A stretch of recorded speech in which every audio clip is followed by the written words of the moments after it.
समंदर की सरहदों के लिए एक अभेद सुरक्षा कवच बनाने के मकसद से आज नौसेना के कमांडर्स का सम्मेलन शुरू हो गया है। इसकी शुरुआत रक्षा मंत्री राजनाथ सिंह करेंगे। नेवी चीफ के साथ साथ सीडीएस, एयरफोर्स और आर्मी के चीफ भी सम्मेलन में हिस्सा लेने जा रहे हैं। इस खास कार्यक्रम में भारत के 2 एयरक्राफ्ट कैरियर्स का ट्विन ऑपरेशन भी यहां पर देखने को मिलेगा।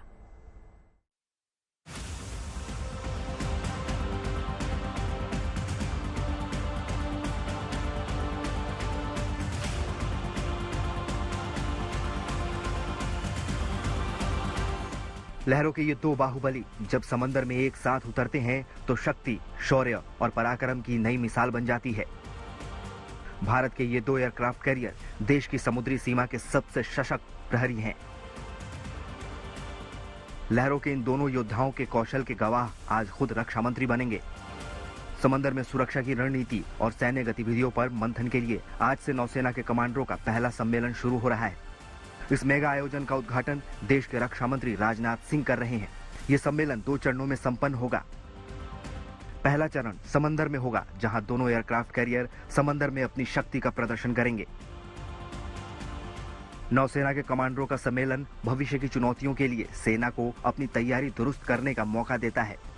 ये नौसेना के कमांडरों के सम्मेलन का पहला संस्करण है। ये कार्यक्रम 3 दिनों तक चलेगा। इस दौरान चीफ ऑफ डिफेंस स्टाफ, सेना और वायुसेना के प्रमुख नौसेना के कमांडरों से राष्ट्र की सुरक्षा पर चर्चा करेंगे। नेवल कमांडरों के इस सम्मेलन से राष्ट्र की सुरक्षा में तीनों सेनाओं को आपसी तालमेल बढ़ाने का मौका मिल रहा है। इस बार के सम्मेलन का सबसे अहम हिस्सा नौसेना का ट्विन कैरियर ऑपरेशन ही है। इसमें आईएनएस विक्रांत और आईएनएस विक्रमादित्य दोनों एक साथ मिलकर समंदर में ऑपरेशन का अपना हुनर दिखाएंगे। युद्ध जैसे हालात में दोनों एयरक्राफ्ट कैरियर को कई बार मिलकर काम करना पड़ता है। इसके लिए दोनों एयरक्राफ्ट कैरियर पर तैनात जवानों के साथ साथ तकनीकी तालमेल भी बेहद अहम होता है। नेवल कमांडर्स के सम्मेलन में इस बात का प्रमाण भी मिल जाएगा कि भारत के दोनों aircraft carrier twin carrier operation में महारत हासिल कर चुके हैं। पिछले कुछ महीनों में समंदर में चुनौतियां पहले के मुकाबले काफी बढ़ गई हैं। इजराइल हमास के संघर्ष की वजह से हिंद प्रशांत क्षेत्र में काफी बदलाव देखे गए हैं। कार्गो शिप पर ड्रोन और मिसाइलों से हमले के साथ साथ समुद्री लुटेरों के हमले भी बढ़े हैं। भारतीय नौसेना इन उभरते खतरों को अपने सामर्थ्य और संकल्प से करारा जवाब दे रही है। नेवल कमांडर्स के सम्मेलन से नौसेना को देश के समुद्री सरहदों की रक्षा के साथ साथ लहरों पर अपनी ताकत बनाए रखने में मदद मिलती है। 3 तरफ से समंदर से घिरे भारत पर समुद्री रास्ते से दुश्मनों की साजिश का खतरा भी 3 गुना बढ़ जाता है। लेकिन आने वाली चुनौतियों को भांपते हुए नौसेना अपनी रणनीति और तैयारी हमेशा पूरी रखती है। हाल ही में हुए मिलन 2024 युद्धाभ्यास में भी नौसेना ने 51 देशों की सेना के सामने अपने युद्ध कौशल का प्रदर्शन किया। 6 मार्च यानी कल अत्याधुनिक हेलीकॉप्टर MH-60R सीहॉक का पहला स्क्वाड्रन आईएनएस गरुण पर तैनात किया जाएगा। आज से शुरू हो रहा नौसेना कमांडरों का सम्मेलन हिंदुस्तान की सरहदों के सुरक्षा चक्र को मजबूत करने का एक और अहम कदम है। मंजीत नेगी के साथ bureau report, good news today. और बात मौसम की करवट की करते हैं। मार्च का महीना शुरू हो चुका है, लेकिन पहाड़ी इलाकों में बर्फबारी का सिलसिला जारी है। हिमाचल प्रदेश के लाहौल स्पीति में फिर बर्फबारी का दौर शुरू हो चुका है। वहां रुई की फाहों की तरह बर्फबारी गिरती नजर आई। आलम यह है कि इतनी बर्फबारी हुई कि गाड़ियां ढक गई। कारों की छतों पे कई फीट मोटी बर्फ की चादर जम गई। कई जगह तो धक्का लगाकर गाड़ियों को बाहर निकालना पड़ा। जबरदस्त बर्फबारी से कई इलाकों की बिजली गुल हो गई। कुछ जगह बर्फ के पहाड़ खिसकने से नदी का बहाव भी रुक गया। ऐसे में स्थानीय लोगों को बिजली और पानी की किल्लत से जूझना पड़ रहा है। हालांकि प्रशासन की तरफ से जरूरतमंद परिवारों तक मदद पहुंचाई जा रही है।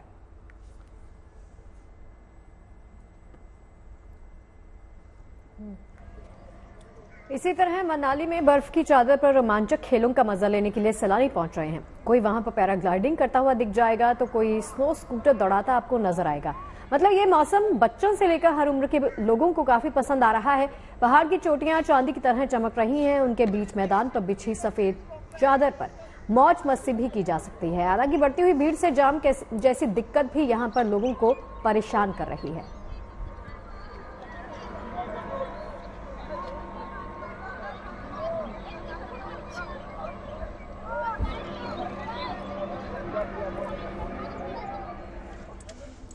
हिमाचल के बाद रुक करते हैं उत्तराखंड का। वहां के मशहूर हिल स्टेशन औली फिर सफेद चादर ओढ़े नजर आया। औली स्कीइंग के शौकीन की पसंदीदा जगह है। वहां 2 से 3 फीट तक बर्फ बारी हुई है और इस इलाके की सुंदरता पे 4 चांद लग गए हैं।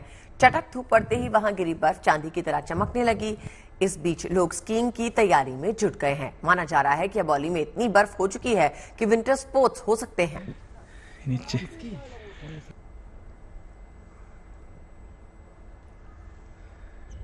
और अब सरोवर नगरी नैनीताल की रौनक भी देख लीजिए। वहां भी कुदरत मेहरबान हुई और नैनीताल सफेद चादर से ढक गया।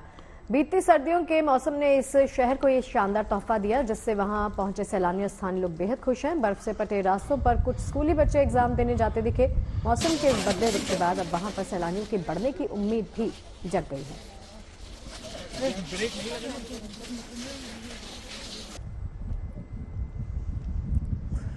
उधर उत्तरकाशी में गंगोत्री रूट पे भी बर्फ हटाने का काम तेजी से जारी है। इन दिनों हर्षिल के आगे धराली से गंगोत्री की तरफ जाने वाला हाईवे बर्फ से ढका हुआ है। वहां भैरव घाटी से गंगोत्री तक जमकर बर्फबारी हुई। बर्फ के छोटे छोटे पहाड़ सड़क पे बन गए। अब बीआरओ बड़ी बड़ी मशीनों से इन बर्फ के पहाड़ों को काटने में लगी है।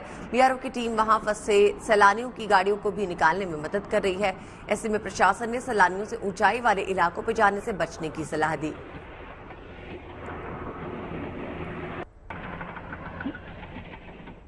बर्फीला संसार भारत ही नहीं, 7 समंदर पार अमेरिका में भी बसा हुआ है। वहां के नेवाडा में बर्फीली आंधी चल रही है, जिसने सड़क मैदान सब कुछ सफेद कर दिया है। घुटनों तक बर्फ यहां पर गिर चुकी है। लगातार बर्फबारी का दौर यहां पर जारी है। बर्फबारी के बाद सड़कों पर दौड़ने वाली गाड़ियां आपको रेंगती हुई नजर आएंगी। हालांकि बर्फ हटाने का काम भी लगातार जारी है, ताकि रास्तों को गाड़ियों के जरिए आसानी से खोला जा सके और लोगों को यातायात की दिक्कत से जूझना ना पड़े।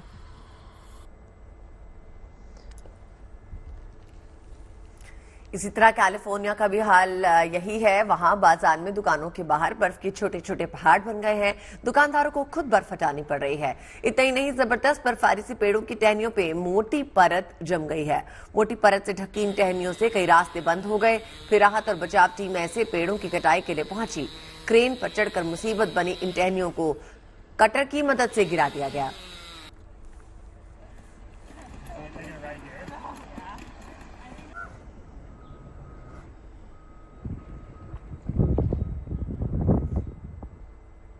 और चलिए अब महाकाल की नगरी उज्जैन का रुख कर लेते हैं, जहां इस वक्त शिव नवरात्रि धूमधाम से मनाई जा रही है।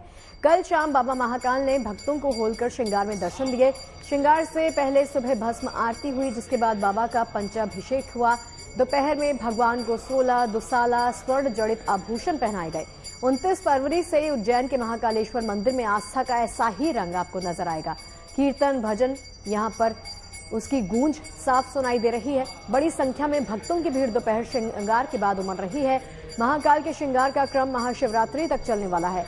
आज शिव नवरात्रि के छठे दिन मन महेश स्वरूप में महाकाल भक्तों को दर्शन देंगे, जिसके बाद 7वां दिन उमा महेश श्रृंगार का होगा, जबकि 8वें दिन महाकाल का शिव तांडव श्रृंगार किया जाएगा, जबकि 9वां दिन सप्तधान रूप से श्रृंगार होगा।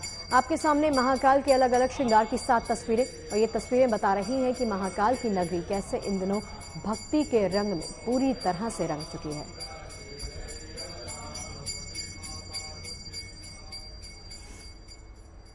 शिव भक्तों का सबसे बड़ा त्योहार महाशिवरात्रि बस आने ही वाला है, लेकिन उससे पहले देश के कोने कोने में भक्ति और आस्था के रंग देखते ही बन रहे हैं। उज्जैन से लेकर गुजरात के कच्छ तक शिव भक्ति की अनोखी तस्वीरें सामने आने लगी हैं।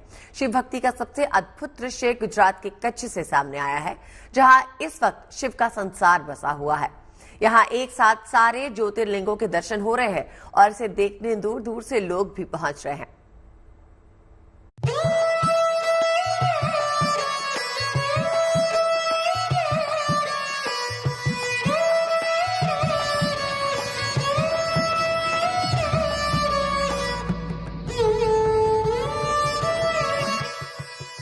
कहीं शिव कथा हो रही है तो कहीं कांवड़ सज रहा है तो कहीं मेले की तैयारी है। महाशिवरात्रि को लेकर उत्साह देश के कोने कोने में नजर आ रहा है। भगवान भोलेनाथ के भक्त उत्साह से भरे हैं, उमंग में हैं। ये तस्वीरें देखिए, यहाँ केदारनाथ भी हैं, त्रयंबकेश्वर, सोमनाथ और वैद्यनाथ धाम भी। यहाँ महाकालेश्वर, नागेश्वर, काशी विश्वनाथ और ओंकारेश्वर मंदिर भी है। ये खूबसूरत तस्वीर है गुजरात के कच्छ की, जहां एक जगह पर आपको महादेव के 12 ज्योतिर्लिंगों के दर्शन एक साथ हो जाएंगे। दरअसल कच्छ के फरादी गांव में महाशिवरात्रि के मौके पर यहां 4 तारीख से ही शिव कथा का आयोजन किया गया है, जिसमें शिव की नगरी बसाने की कोशिश हुई है और इसके लिए देश के अलग अलग हिस्सों में विराजमान महादेव के 12 ज्योतिर्लिंगों की प्रतिकृति को एक साथ एक जगह पर दर्शाने की कोशिश की गई है, ताकि शिव कथा सुनने आने वाले श्रद्धालु महादेव के अलग अलग स्वरूपों के दर्शन भी कर सके। महाशिवरात्रि के मौके पर शिव विवाह के लिए यहाँ खास इंतजाम किए गए हैं। शिव कथा के लिए जो शिव नगरी का निर्माण हुआ है, ये शिव नगरी के अंदर पूरा 12 ज्योतिर्लिंग जो भारतवर्ष में है, वो 12 ज्योतिर्लिंग का निर्माण हमने यहाँ पे किया हुआ है। इसमें विशेष बात ये है कि ये 12 ज्योतिर्लिंग जिस जगह पे है, वहाँ पे जो पूजा पद्धति है, वहाँ जो मंदिर है, वो सेम टू सेम पूजा के हिसाब से ही यहाँ पे ये निर्माण किया हुआ है। महाशिवरात्रि को लेकर खास तैयारी गुजरात के जूनागढ़ में भी है, जहाँ शिव विवाह के दिन मेला लगता है। इस मेले में देश विदेश से लाखों लोग शामिल होते हैं। इस दिन हजारों नागा साधु आधी रात को मृगकुंड में स्नान करते हैं। 8 मार्च को स्नान और तप साधना के लिए यहाँ अभी से साधुओं का जमावड़ा लगना शुरू हो गया है। में 2 कुंड है, एक इंद्र कुंड जो इंद्रेश्वर महादेव बोला जाता है, दूसरा ये मृगी कुंड, दामा कुंड बाद में बोला जाता है। तो मृगी कुंड के अंदर सभी 984 सिद्धों ने मिलके इसमें महाशिवरात्रि के दिन स्नान बनाया था। तब से यहाँ का मातम बहुत बढ़ जाता है। जो शिवरात्रि के दिन मृगी कुंड में स्नान करता है, उसका सभी जन्मों के पाप खत्म हो जाते हैं और धुलाई हो जाती है। इसीलिए महाशिवरात्रि के दिन आज भी 984 सिद्ध रात्रि को 12 बजे स्नान करने के लिए मृगी कुंड में आते हैं और सभी दुनिया को आशीर्वाद देते हैं। ये अनोखा कांवड़ यूपी के बिजनौर में लोगों का ध्यान खींच रहा है। भगवान भोलेनाथ के मंदिर की तरह बनाया गया ये कांवड़ जिधर से गुजर रहा है, लोग हैरानी से टकटकी लगाए देखते रह जाते हैं। इस कांवड़ को काशीपुर के एक शिव भक्त हरिद्वार से लेकर चले हैं। तस्वीरें भले ही अलग अलग हों, लेकिन महाशिवरात्रि को लेकर भोलेनाथ के भक्तों में उत्साह एक सा है। बम भोले के नारे से चौक चौराहा और मंदिर गुंजायमान हो रहे हैं। कच्छ से कौशिक कंथेचा, जूनागढ़ से भार्गवी जोशी और बिजनौर से Sanjeev Sharma, good news today.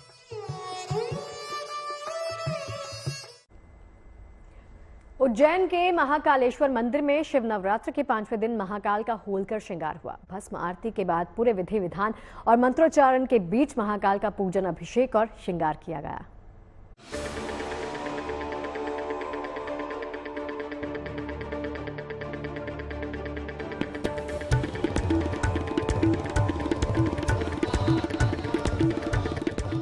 विवाह से पहले महादेव के श्रृंगार का ये रंग देखिए और देखिए महाकाल की नगरी में भक्तों का उत्साह।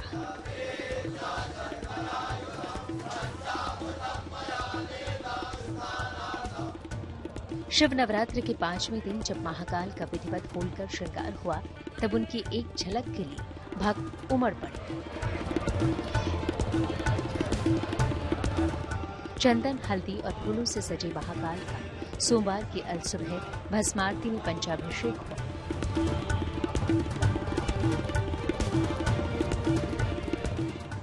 दोपहर में भगवान को नए वस्त्र और स्वर्ण जड़ित आभूषण पहनाए गए। दूल्हे की तरह सजे महाकाल के स्वरूप को देखकर श्रद्धालु भाव विभोर नजर आए। यही है कि यहाँ दरबार के अंदर शिव नवरात्रि में शिव भक्त अगर बाबा के दरबार में आ गया और एक मात्र दर्शन कर लिए तो उसका कैलाश मार्ग का रास्ता अपने आप उसको खुल जाता है। महाशिवरात्रि पर्व को लेकर मान्यता है कि इस दिन शिव जी का देवी पार्वती से विवाह हुआ था। शिव नवरात्र इसी विवाह के पहले का उत्सव है। ये उत्सव सिर्फ उज्जैन के महाकालेश्वर मंदिर में ही मनाया जाता है।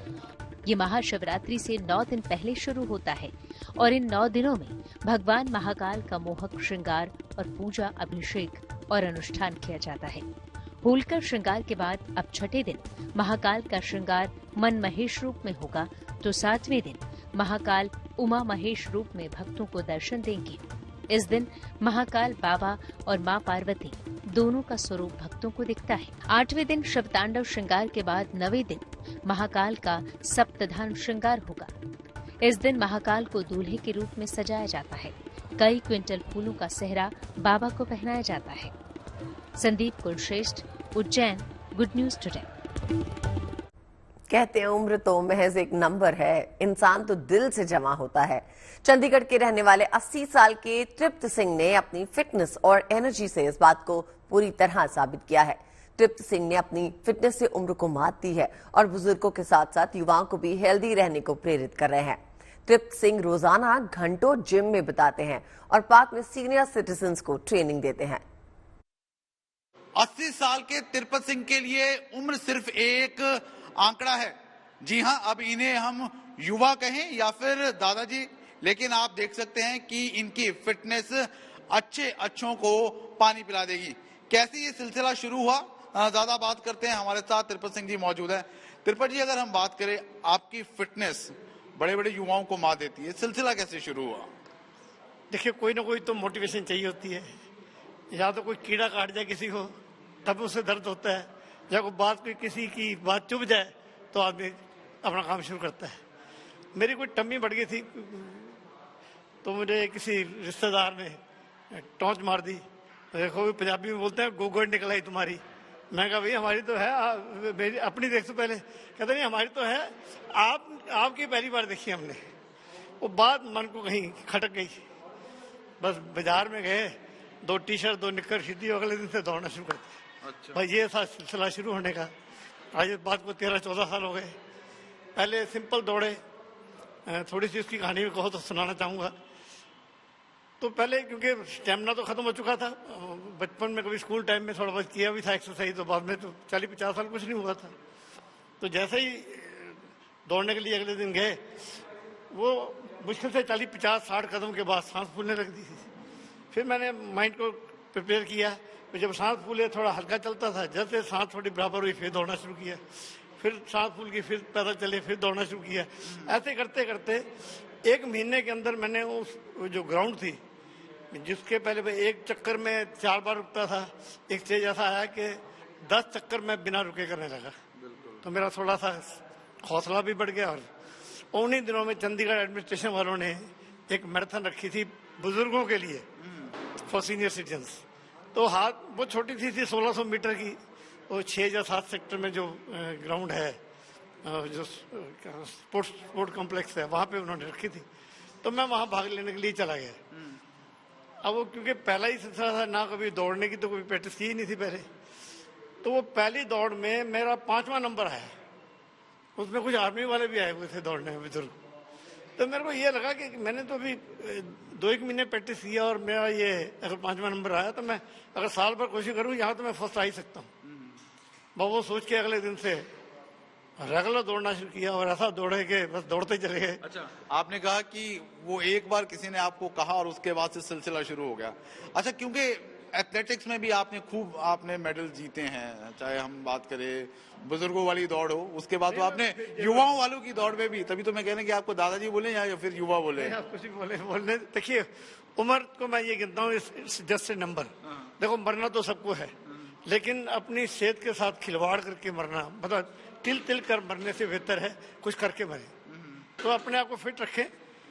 आदमी बूढ़ा तभी होता है जब उसके बाद प्लान खत्म हो जाती है। तो मैं प्लान को कभी खत्म नहीं करता। मैं सोच रखता हूँ भी इस महीने या जो 3 महीने बाद या 4 महीने के बाद मैंने ये अचीव करना है, और उसके पीछे मैं पागल हो जाता हूँ। जब वो अचीवमेंट निबट जाती है तो उसके बाद अगला अचीवमेंट के लिए टारगेट साथ ही। तो फिलहाल सीधे तौर पर अगर आप इनको देखें तो अंदाजा नहीं लगा सकते हैं कि ये 80 साल के तिरपत सिंह है, क्योंकि महज जो उम्र है वो इनके लिए एक आंकड़ा है। और जिस चुस्ती और फुर्ती के साथ ये एक्सरसाइज करते हैं, उसके साथ साथ दौड़ करते हैं, कहीं ना कहीं है युवाओं के लिए एक बड़ी प्रेरणा है। वीडियो जर्नलिस्ट गिरीश दुर्गापाल के साथ ललित शर्मा, मोहाली। और चलिए कोलकाता लिए चलते हैं आपको, जहां देश के पहले under water metro railway network का उद्घाटन होने वाला है। इसका लोकार्पण प्रधानमंत्री नरेंद्र मोदी के हाथों होगा। हुगली नदी के बीच बनी सुरंग कोलकाता मेट्रो की ईस्ट वेस्ट मेट्रो कॉरिडोर का हिस्सा है, जो हावड़ा मैदान को एक यही हिस्से से जोड़ती है, जिसके उद्घाटन के बाद इस रूट पर आने जाने वालों का सफर और भी आरामदायक हो जाएगा।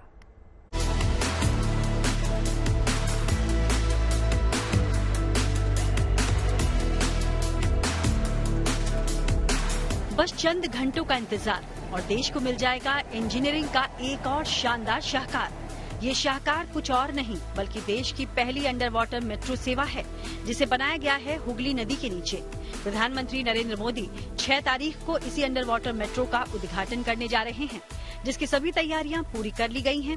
हुगली नदी के नीचे बनी सुरंग कोलकाता मेट्रो के ईस्ट वेस्ट मेट्रो कॉरिडोर का हिस्सा है, जो बंगाल के 2 अहम शहरों कोलकाता और हावड़ा को जोड़ती है। कोलकाता के ईस्ट वेस्ट मेट्रो कॉरिडोर के एक अहम हिस्सा है, जो इस राज्य के 2 अहम शहर यानी हावड़ा और कोलकाता को जोड़ने वाली है, वो भी हुगली नदी के 30 मीटर नीचे से बनी इस मेट्रो टनल के द्वारा। दरअसल ये भारत का पहला एक ऐसा मेट्रो टनल है जो गंगा नदी या फिर किसी नदी की सतह के नीचे से होकर गुजरेगा। दरअसल 520 मीटर जो ये टनल है वो बिल्कुल इस हुगली नदी के नीचे से जाएगा, जो 45 सेकंड में इस रूट में चलने वाले मेट्रो जो है वो तय करेंगे। और ये अहम और बहुत खास है, जिसका इंतजार पूरा देश बहुत लंबे वक्त से कर रहा था। हुगली नदी के 33 मीटर नीचे बनाई ये सुरंग देश में इंजीनियरिंग की बेहतर मिसाल है। इस मेट्रो रूट के 4 प्रमुख स्टेशन एस्प्लेनेड, महाकरण, हावड़ा और हावड़ा मैदान है, जो देश के दूसरे मेट्रो स्टेशन जैसे ही हैं। ये जो मेट्रो है वो जाएगी सीधा हावड़ा मैदान से लेके एस्प्लेनेड तक। मैं एक बार कैमरामैन और को दिखाने बोलूंगा कि ये जो लाइन है, इस लाइन को कहा जा रहा है ग्रीन लाइन, और ये ईस्ट वेस्ट मेट्रो जो कॉरिडोर है कोलकाता की, वो ईस्ट वेस्ट मेट्रो कॉरिडोर में पड़ती है। और जहाँ से शुरुआत होती है वो है हावड़ा मैदान मेट्रो स्टेशन, उसके बाद हावड़ा मेट्रो, महाकरण और एस्प्लेनेड। और इतिहास जहाँ पे है, बार बार आप लोगों को बोल दूं कि ये जो हावड़ा मेट्रो है और महाकरण के बीच में जो रास्ता है, हमको सभी को पता है कि जो हावड़ा और कोलकाता आइडेंटिकल ट्विन सिटी कहा जाता है, और इसके बीच जो पड़ती है वो है होली गंगा रिवर। गुड की प्रधानमंत्री मोदी ने आज तेलंगाना को विकास परियोजनाओं की सौगात दी।